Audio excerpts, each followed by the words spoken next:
Okay, I am excited to be covering the Muay Thai World Cup's rankings that just recently came out yesterday. Very quickly, a quick introduction for myself. My name is Johnson. I'm currently one of the fighters ranked. A quick disclaimer: you will probably hear some bias through my initial impressions of the rankings. So if I offend anyone or if I say something I shouldn't have, I'm sorry in advance. But these are my first impressions of the rankings, and how it's going to work is we're going to go from the heaviest weight class down into the lower weight class. So as you guys can see, we're here in the male rankings in the heavyweight division. Hassan, the dominant champion, he just came off a nasty KO victory. So he's currently ranked as the champion. And then we have the number one contender, Charles Bizet. And if I butcher somebody's name, I'm sorry. We're just going to I'm going to gloss over the rankings, and then I'm going to talk about notable fighters and possible matchups that we can have, or that at least I would look forward to, that I'd like to see. And then I'll let you guys know if I agree with some of the rankings. I may or may not. So right here in the heavyweights, we have a lot of people that I'm not very familiar with. I recognize some of these gyms. The one that stands out is Pietro from Saka. That's actually in Alberta. So that'll be a interesting kind of local fight to have. He's ranked number 3, so he's quite high. These other rankings, I don't know. Philip Angarov is number 10. I feel like he maybe should be a little bit higher.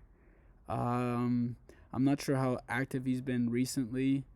Not knowing too much about some of these guys, I personally don't see many people giving the champion much of a hassle, especially when he's in shape, when he's good. Hassan's like very experienced, been all over the world training, trained at Mike's gym, so he's a very formidable champion. So we're just gonna move down the heavyweight. There's really isn't much like I know here, too many of the fighters. So we're just gonna go straight down into the cruiserweight. Now the cruiserweight division is very stacked. It is insane. We got Tim Lowe as the champion. He just came off his last fight in 2019, fought in November with a left high kick KO. Very exciting fighter, very versatile in his weapons. Southpaw, very tricky. And we have the number one contender, Mark McKinnon. And this is probably my most anticipated fight for Muay Thai World Cup, is this super fight between Mark McKinnon and Tim Lowe. Mark McKinnon obviously training at the same gym that I do, Elite Martial Arts Academy. Very, very skilled, very good with his hands, very good at mixing the low kicks with the heavy hands. Tim Lowe, I feel like, is more of an outside fighter, and Mark McKinnon's a little bit more of an inside combination fighter, so it's a very, very interesting matchup. Now here we have an interesting entry at number 5. We have Mac Larson from Mike Miles. Mac Larson is an amateur fighter, but he's quite good. He's very, very skilled. Has been fighting for a long time, and I'm interested to see what Mac Larson can do to number 4, number 3, and number 2, because I think he's right up there. He's very good, got good hands, has a good boxing background, tight, long jabs. He's very long for his weight class as well.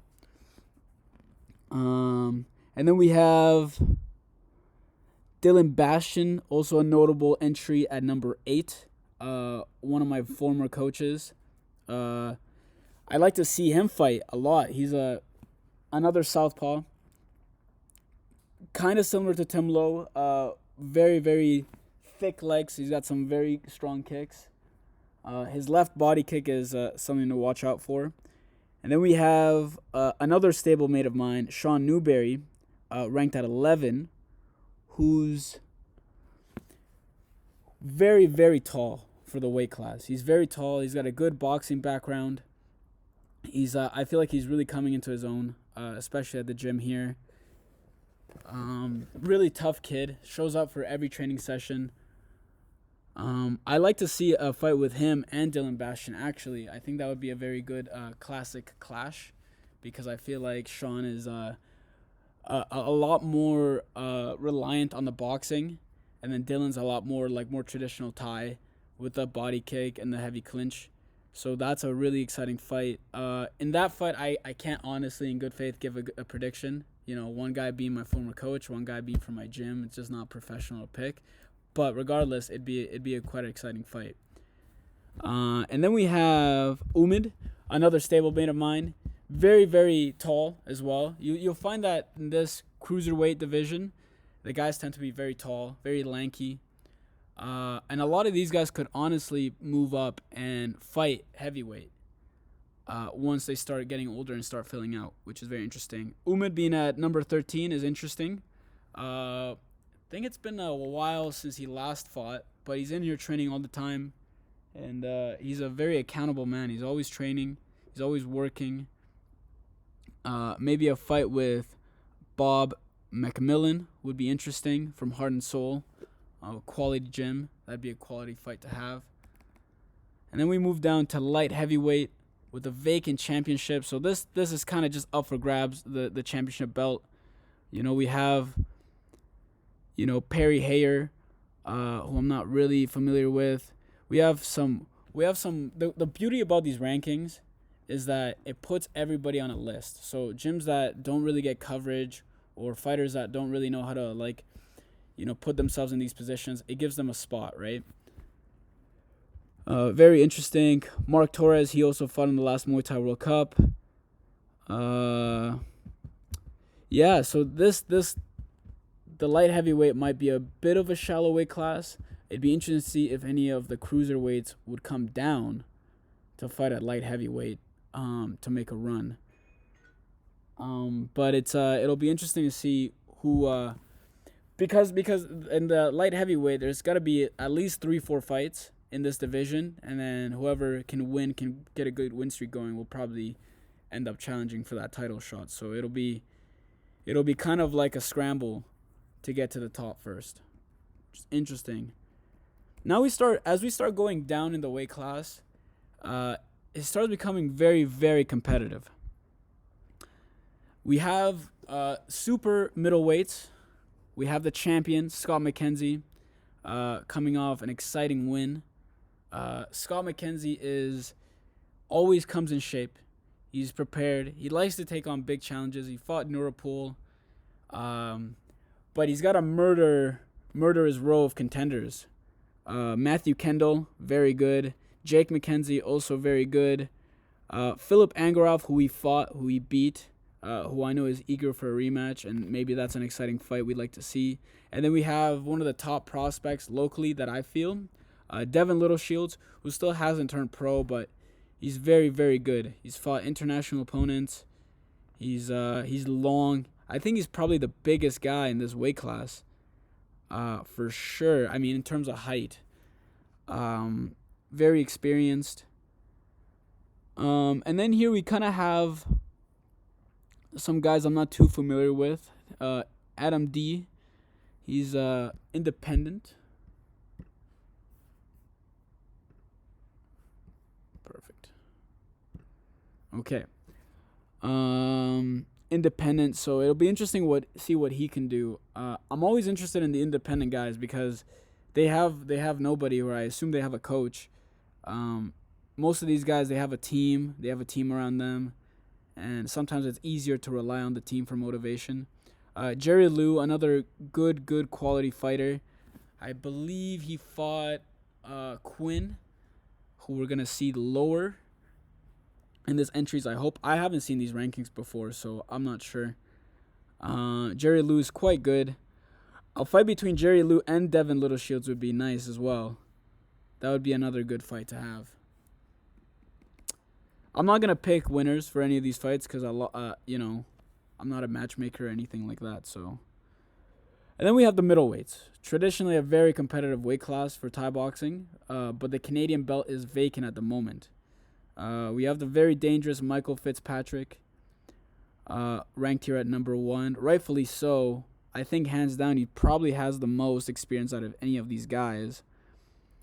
And then here we have a couple really interesting local fighters that kind of group together. We have Tyson Green, who just formed his own team. Very, very interesting to see what he can do.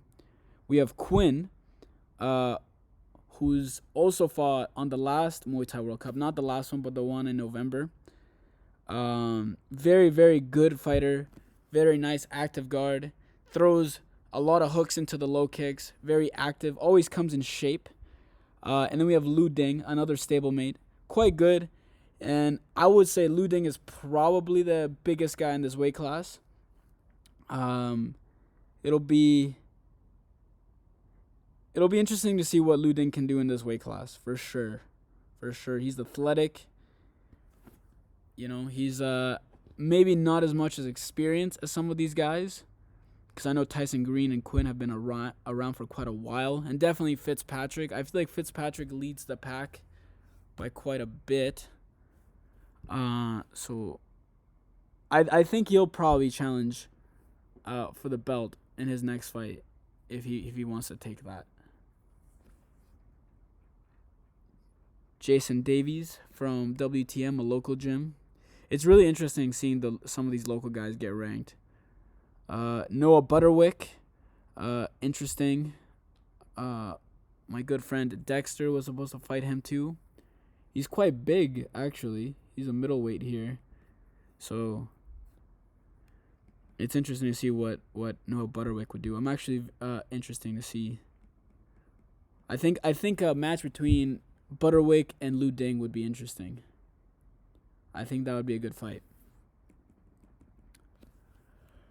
And then on to the super welterweights. Cody Jerome, ridiculous gas tank. This guy doesn't get tired at all. His output's insane. It's interesting to see his style in a Thai boxing competition, because he moves around a lot. He comes in with a lot of punches. I would love to see what Cody Jerome's clinch game is like. I would love to see him fight a strong clincher, because just that clash of styles is very interesting. You know, Shane Campbell, very, very good. A fight between Shane Campbell and Cody Jerome would be quite lucrative. We have Josh Johnsey here, who's, you know, I love Cody Jerome, I really do, but Josh Johnsey, you know, he's fighting for the Glory title. He's just on fighting on a totally different stage. But I would love to see down the line, definitely a fight between Cody Jerome and Josh Johnsey, because Johnsey has these crazy angles, this crazy movement that he hits, and Jerome's got this crazy pace. Very, very interesting down the line. Who else do we have? Juan Pablo, very, very interesting to see him in the mix right here. You know, hasn't fought in a while, but he's got all the skills, man. This guy, Juan Pablo, like, you know, he comes in the gym and just wrecks everybody. He's very, very skilled. It'd be really interesting to see what he's able to do against some of these guys. Cody Laskar, very high quality opponent as well. I would love to see like an elimination title contention fight between Shane Campbell and Cody Laskar. I know Cody fought in that 4-man tournament way back in November of 2019. Made a really good account of himself. He's a very high quality fighter. We also have here Gabe from Team Smandich. Really underrated fighter. He fought on the last Muay Thai World Cup and you know, didn't go his way. But he's got power in both hands. He's very explosive. He can box. He can kick. I'd really like to see him kind of come into his own. And I think a fight between Juan Pablo, when he's got like a good preparation and good camp, and Gabe, that would be definitely guaranteed fireworks for that fight. You have a naturally like mover and a hard hitter, so. Jesse Rose. Interesting. Down at number 15. So now we have the welterweights. And this is the first weight class where we have 20 full spots. This weight class is very, very stacked. We have Kyle Messenger at number 5, Jake Peacock at number 7, Will at number 8. And I assume these guys ranked higher than those guys. They got to be ranked higher for a reason, right? So I would love to see any of those guys, Jake, Kyle, and Will. I'd love to see those guys fight those tougher oppositions. We have Tommy Lou as well. Very, very good. Mike Yurko. More like the local guys. It's really interesting to see the local guys a little bit lower down on the list. But, there's Jonathan and Richard and Jason. They come from gyms. Jonathan comes from TriStar, so that's very interesting. He comes from a very high-profile gym. So I'd love to see our local guys, mix it up with these guys higher on the rankings. And it'll be interesting to see who scrambles to get this title. I'm looking at the number 8, Will, very in shape. He's got good quality skills. He's been training. He's been around for a long time. He's got wins of some of these guys who are even in heavier weight classes. Kyle Messenger, of course, a stable of Elite Martial Arts Academy. Very tough, very durable combatant. And then we have Jake Peacock, who's signed to Lion Fight right now, so it'll be interesting if he does come fight at for Muay Thai World Cup. I'm not sure what his contract is like, if he's got an exclusive contract or not. But it'll be interesting to see him in a scrap with other Canadians, because he's very, very naturally skilled.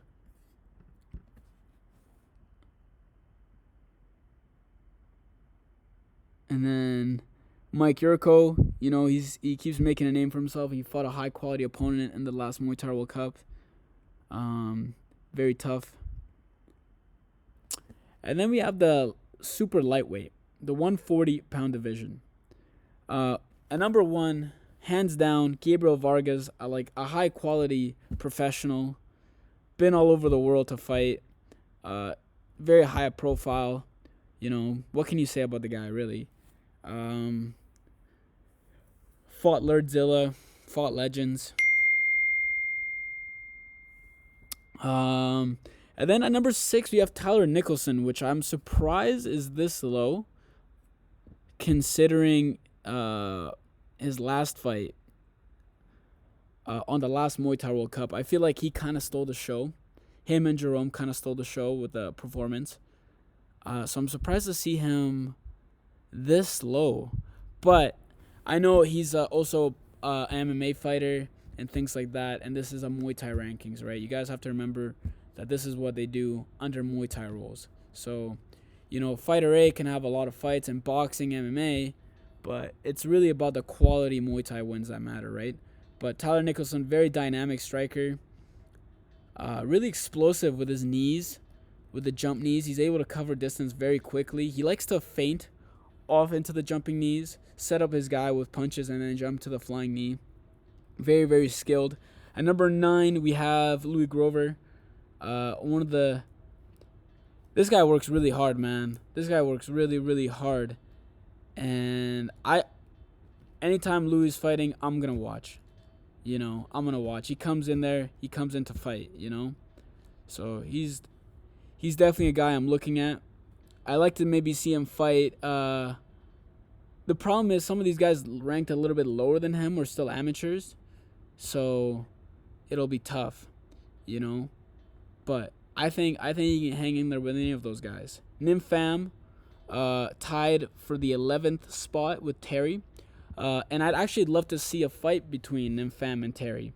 I feel like Terry's a little bit stockier, but Nim Pham's a little bit taller. So there's always that clash of styles that I enjoy to watch. The lightweight, the 135ers. And these are all, if it isn't obvious already, these are all the male rankings. The female rankings will come after. Again, I'm not really seeing too many names that I recognize. So I'm honestly really excited just to see these names and then see them fight later on. You know, I want to put a face to the name. Number 5, Aaron Wilson. This guy's fast. He's fast and he can punch hard. He's been around for a long time. He's got really great reflexes. Aaron Wilson. He's a guy that, again, like, you know, I think he can fight with anybody. Aaron Wilson, you know. He's always in shape. Never lets himself get out of shape. He's always game. Very interesting in the mix right here at 135. Dylan Stone at number 8, which is very exciting.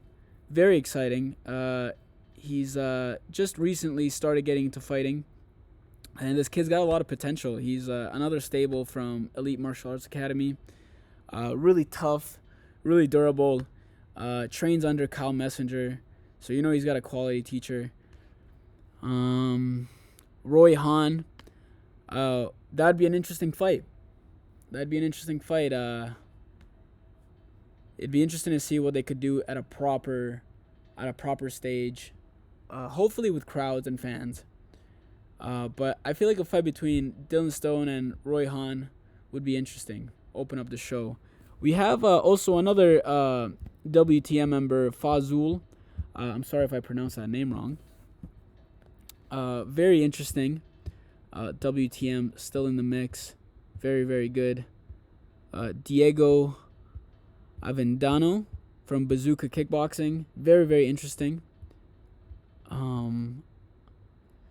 You know, I'm not sure if he's pro or amateur. But maybe a fight between 4 and 5 would be interesting. Just to kind of cement their place in the division. Now we start getting a little bit closer to my weight class. But I'm not here yet. I'm not this big, guys. Calm down. Super featherweight. We only have 3 entries. None of which I recognize. I mean, we have the Hayabusa Apex, Triumph Muay Thai, so I recognize the gym names, but I don't know these guys. I've never seen them fight. But this will be interesting. This will be interesting because I'm not sure if they're pro. But this would be a perfect time to make a run at that title. With only having this many contenders, you're 1 or 2 fights away from a belt. So, again, very, very interesting. Okay, now we have the 126. Now, this is getting closer to my weight class. So this is what I'm really interested in. A little bit heavier than me, but nonetheless, I bet most of these guys can fight down. So I'm looking at these guys, you know, kind of like as competition. Zachary Baldwin, interesting. Don't know about him. Kevin Castro from Knack Muay Gym, very reputable gym. Solid quality fighters coming out of there.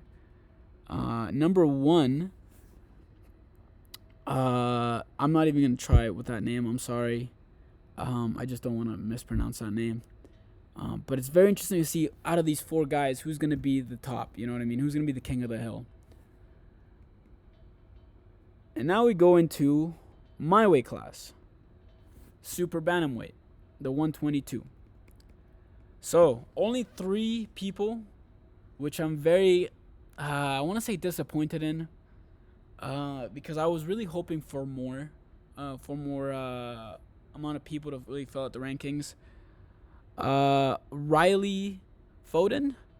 I know he's fought at IFMA, and I know he's quite young. That's all I really know about him, and it sounds like he'd be some good competition. I'd love to fight him down the line, or whenever we get fight events happening again.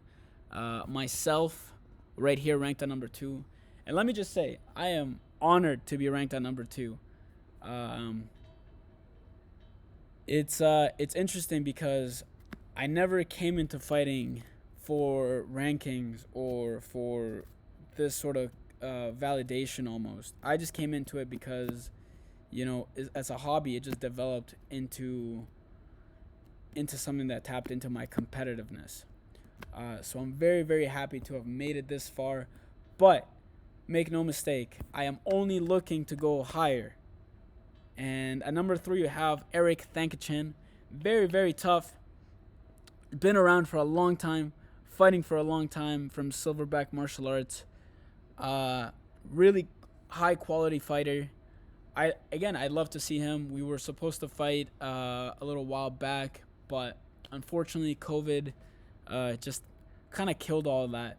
Unfortunately, but Eric's a very tough guy. He's a very skilled martial artist, lifelong martial artist. I'd love to see him in the ring. I'd love to see him in the ring. So I'd love to fight any of these guys. Whatever happens, and these guys here at 126, I'm sure they can fight down, or we can make something happen, or you never know what's gonna happen with Muay Thai World Cup, and this is what's so exciting about this promotion. It's starting to standardize Thai boxing across the board, which is so needed. Which is so needed. We can finally start putting faces to names, and we can finally start making really high quality matchups. So yeah, I'm really interested in what these guys have to offer right here. Into the females rankings, we have the lightweight, the 135, number one contender being Jen Weeb, again from Elite Martial Arts. She's been around for a long time.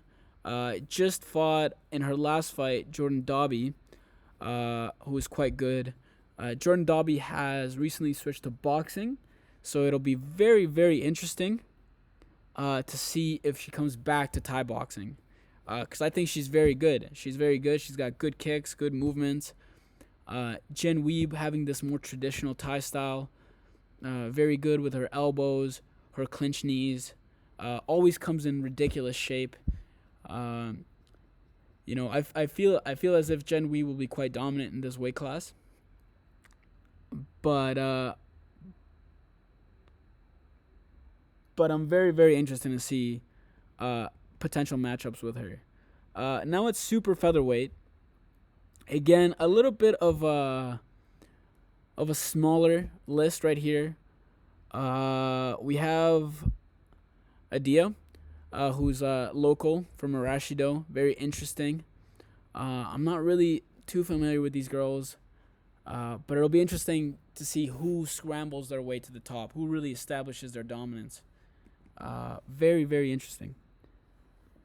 Featherweight. Now, for female fighting, it tends to be that the lower the weight class, the more competitive it is. That's just simply because there's going to be more fighters in that weight class. So this weight class is quite stacked. We have Taylor, very good. Candace Mitchell, also very good. Stephanie, very, very good. Isabella, very, very good. Kate Clemens, Hope. So this weight class right here is very, very stacked, and I feel like this right here is definitely going to be a scramble on who can get to the top. At number 11, Eliza right here, also from Elite Martial Arts Academy. Very interesting. I'd love to see her, how she's going to use her skills to deal with these a little bit more seasoned fighters. She's got all the skills, but it'll be interesting. It's always interesting when a prospect comes in, and how do they deal with the more seasoned people in that weight class. So very, very, very interesting. I'm keeping my eye out for Stephanie in this weight division, though. Stephanie's got ridiculous cardio. She always comes in shape, never out of shape. Good with her hands. Good Thai boxing style. Very, very interesting. Now we go to super flyweight. A little bit smaller of a weight class, 115. We have a couple people who I don't really recognize. I recognize Juliana from Diamond Muay Thai out in Toronto. Very good team. Tony's a very, very good coach. He's seasoned. He's been all over. He knows what he's doing. He's a great guy, too. Sarah Farkas. She's a local girl from Team Smandich. I'd actually really like to see a fight between Sarah and Juliana. I feel like that'd be a good fight for them, for both of them in both case scenarios. It'd give them a good chance to step up in the ladder. But here I'm looking at Cassie Warbeck. Cassie Warbeck, last fight I believe she fought Megan Cameron, in a local fight here. It was a very good fight, very close fight, very competitive. So I'm really interested to see what she can do to the other girls in the weight class. And that's it. That's it right there. So I'm very, very excited for the whole rankings. I think the concept of it, the way Muay Thai World Cup did the rankings, is amazing. I mean, it's kind of what I expected. In terms of Canadian Muay Thai, the lower weight classes being a little bit more shallow. But, traditionally 147 is super stacked. 154 is super stacked. And we have some very exciting champions on Muay Thai World Cup that I'm excited to see just how they do deal with these contenders, these dangerous contenders. And for my own weight class, any of those guys I'll fight, basically. So I don't know anything about them, but it doesn't matter. But other than that, that was my initial first impression of Muay Thai World Cup. The rankings that came out recently. It was interesting seeing these names. Some people ranked lower than what I thought they would be. Some people ranked higher. But this is just the initial rankings, guys. When fights start happening, all of this is going to move around. We're going to see dominant people come out. We're going to see people drop really quick. So this is why you guys got to stay tuned. All right. I've talked for 30 minutes. That's a long time, guys. I'm going to sign off. Thank you for listening. Keep an eye out for me.